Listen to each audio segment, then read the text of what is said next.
सुप्रभात। चलो शुरू कर लेते हैं अपने विद्यापति जी के तीसरे पद की शुरुआत। तो पहला पद था हमारा सखी है कि पूछते अनुभव मोय। तो बताइए पहला पद कौन सा था? बहुत अच्छे। के पतियाले जात रे मोरा प्रियतम पास। और दूसरा था सखी है कि पूछते अनुभव मोय।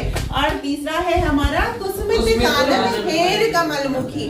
तो क्या है, पहले पद में राधिका जी कह रही है कि मेरे प्रेम पत्र को कौन लेकर जाएगा, है ना, श्री कृष्ण के पास कौन लेके जाएगा। और अपनी विरह में जो अपनी स्थिति है वो अपनी सखियों को बता रही है। अब दूसरे में उनकी सखियों के मन में प्रेम को जानने की जिज्ञासा उत्पन्न होती है और वो पूछती है कि भाई क्या होता है, जरा हमें भी बताओ।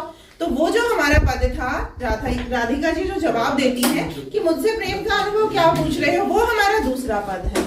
अब देखिए सखियां सोच रही है, भाई परेशानी हमने जान ली है ना, राधिका ने हमें स्थिति बता दी अपनी, चलो हमें सहायता कर देते हैं। तो तीसरा पद में राधिका जी की स्थिति को श्री कृष्ण के सामने उसकी सखियां बता रही हैं कि देखिए भाई तुम्हारे विरह में तुम्हारे बिना राधा का क्या हाल है। ठीक है, तीसरे पद में राधा की सखियां श्री कृष्ण के सामने राधा की स्थिति का वर्णन कर रही हैं। ठीक है, चलिए पीछे आवाज नहीं आनी चाहिए बेटा, और शब्दों पे थोड़ा सा ध्यान दीजिएगा। कुसुमित कानन हेर कमल मुखी मूंद रहे दो नयन। कोकिल कल रवे मधुकर धुन सुन कर दे झांपर कान।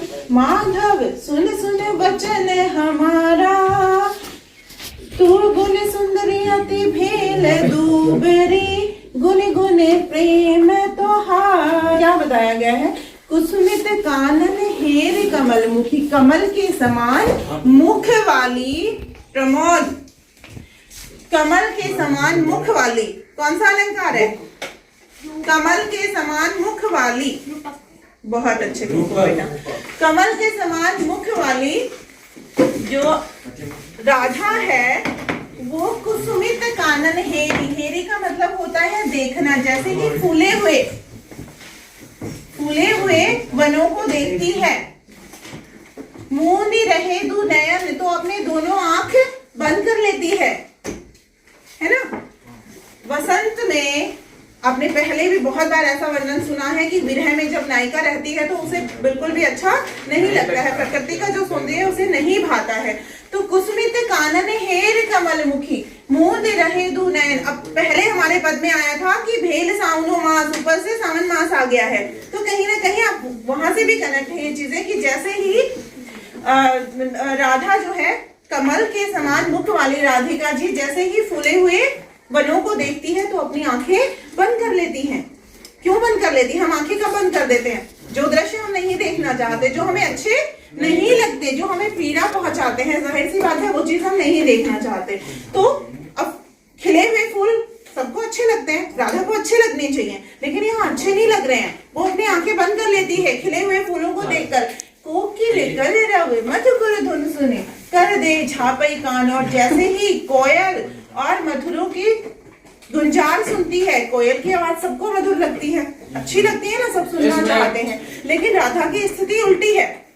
कोकिल कल रवे मधुकर धुन सुने, जैसे ही कोयल और मधुर की आवाज उसे सुनाई देती है वो अपने कानों को बंद कर लेती है, ढक लेती है ताकि ये सुनाई ना दे। माधव सुन सुने वचन हमारा, हे माधव सुनो, तुम हमारा वचन सुनो, मतलब हमारी बातें सुनो, हमारी बातों को थोड़ा ध्यान से सुनो। तू गुण सुंदरियति भेल दूबरी गुण गुण प्रेम तुहारा, कि वह गुणों से भरपूर जो सुंदरी है हमारी सखी है वह तुम्हें याद कर बहुत ही दुबली हो गई है, बहुत ही कमजोर हो गई है। गुनी गुनी प्रेम तुहारा, मतलब तुमको याद कर तुम्हारे प्रेम को याद कर तुम्हारे प्रेम में बहुत कमजोर हो गई है। देखो बेटा यहाँ कोकिल कल रवे मधुकर धुन सुने, सिर्फ सौंदर्य की दृष्टि से ये लाइनें विशेष है या नहीं है? क्या है बताइए जल्दी से। यहाँ पर कोकिल कल रवे मधुकर धुन सुने, क्या क्या अनुप्रास। जोर से बोलिए। अनुप्रास। अनुप्रास, बहुत अच्छे। और जो है एक चीज और अब अगले पद में बताऊंगी। खैर, कर दे झापे कान, ये हो गया। आगे देखिए, धरनी धरे धनी कत बेर बैसी, पुनी पुनी पुनी तहे उठ ही न पारा। कि भाई धरनी धरे मतलब धरती पर जैसे ही बैठ जाती है ना तो वापस से उठ नहीं पाती है। इतनी कमजोर हो गई है तुम्हारे प्रेम का याद कर कर कर, इतनी कमजोर हो गई है कि एक बार धरती पर बैठ जाती है तो वापस से उठ नहीं पाती है। ठीक है, पंक्तियों को देखिए कि धरनी धरी धनी कत बेरी बैसई, कि वह धरनी पर, पृथ्वी पर हाथ रखकर जब बैठ जाती है तो काफी देर तक उठ नहीं पाती है। कत बेरी बैसई, वैसे ही बैठी रहती है। पुनी तहे उठ ही नहीं पा रहा, और दोबारा पुनी होता है दोबारा दोबारा उठ नहीं पाती है। कातर दी ठिकरी, और कातर नजरों से चारों तरफ देखती, चौदिस हेरी हेरी, चारों तरफ देखती है। बहुत ही कातर नजरों से चारों तरफ देखती है। कातर नजरों से मतलब देखते हैं जब हम बहुत असहाय होते हैं, है ना। तो पृथ्वी पर जब बैठ जाती है अब उसके बाद वापस उठ नहीं पाती है, मतलब इतनी कृशकाय हो गई है। और फिर कातर नजरों से चारों तरफ देखती है। देखती क्यों है? कि कहीं तुम दिख जाओ, तो उसके इस जो है शरीर में थोड़े से प्राण आ जाए। नयन गरई जल धारा, और उसके नेत्रों से जल की धारा गिरती रहती है। तो आंखों से जल की धारा दो स्थितियों में गिरती है। कब? कभी कभी खुशी के आते हैं, नहीं तो दुख के ही आते हैं ना। ज्यादातर आंखों में दुख के ही आंसू होते हैं, खुशी के तो कभी आते हैं और वो मतलब धारा बनकर नहीं बहते, थोड़े बहुत आते हैं। तो हमारे यहाँ पर कौन से आंसू है बताइए जरा? दुख। राधिका जी के हाँ विरह में, श्री कृष्ण के विरह में जो है वो हर विरह, तुम्हारे विरह में दिन छन छन, वह हर दिन छन छन मतलब क्षीण हो रही है। तनु छिन चौदसी चांद समान, जैसे चौदस का चांद धीरे धीरे समाप्त होता है उसी तरीके से तुम्हारे विरह में राधिका जी दिन पे दिन क्षीण हो रही हैं। अब जरा मुझे अलंकार बता दीजिए कौन कौन से हैं यहाँ पर? क्षण क्षण में चौदसी चांद समान, पुनरुक्ति प्रकाश है।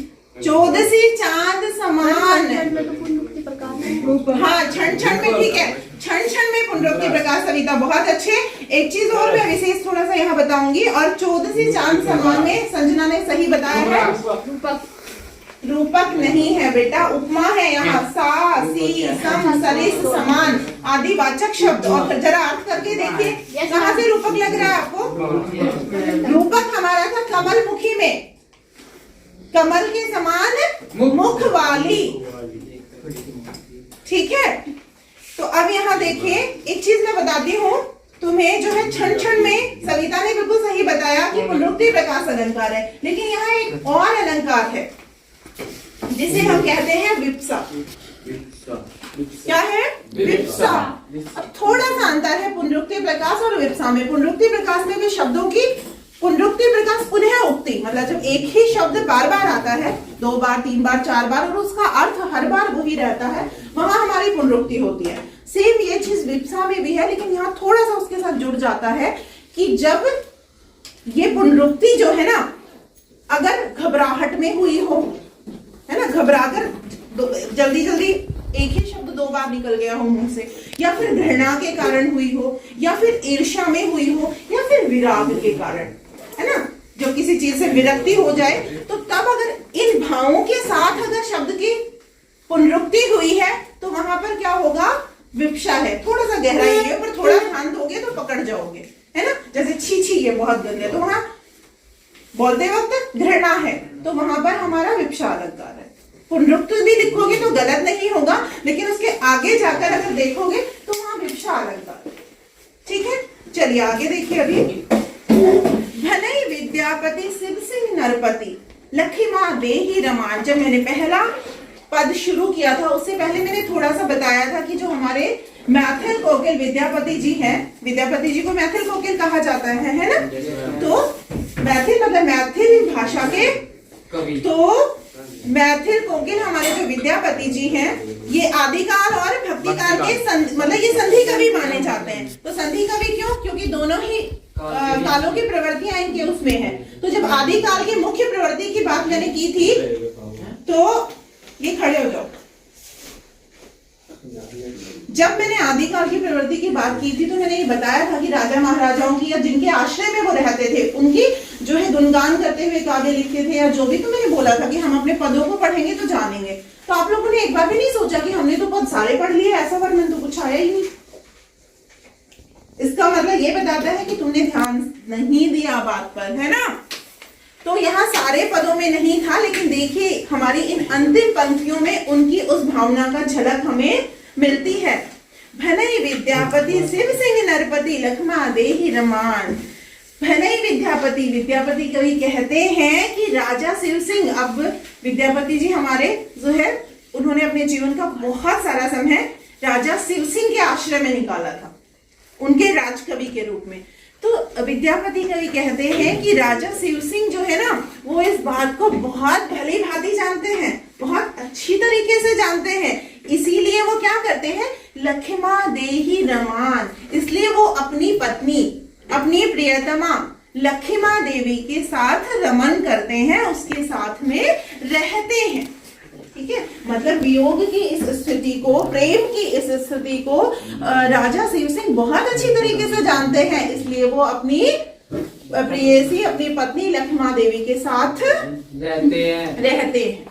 ठीक है, तो ये हमारा हो गया तीसरा पद। अब हमारी जो कक्षाएं होगी वो क्या होगी, जानेंगे हम कि कितना पहचान पाए हो, कितना पकड़ोगे आप। ठीक है, पंक्तियां होंगी मेरी, पकड़ना होगा आपको कि क्या है इनका अर्थ और कौन से प्रसंग संदर्भ में हुई है इनकी बात। ठीक है, चलो धन्यवाद।